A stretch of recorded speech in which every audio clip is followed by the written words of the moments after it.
রাজনৈতিক দলকে প্রতিপক্ষ না করতে সরকারের প্রতি ফখরুলের আহ্বান, সার্বভৌমত্ব রক্ষায় ঐক্যের ডাক জামায়াতের।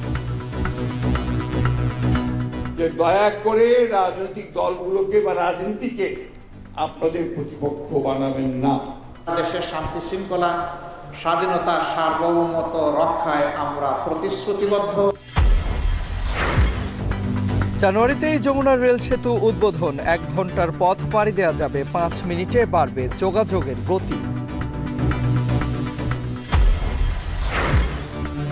সরবরাহ বাড়ায় শীতের সবজিতে ক্রেতার স্বস্তি, পিঠার স্বাদ বাড়াতে ছুটির দিনে খেজুরের গুড়ের কদর।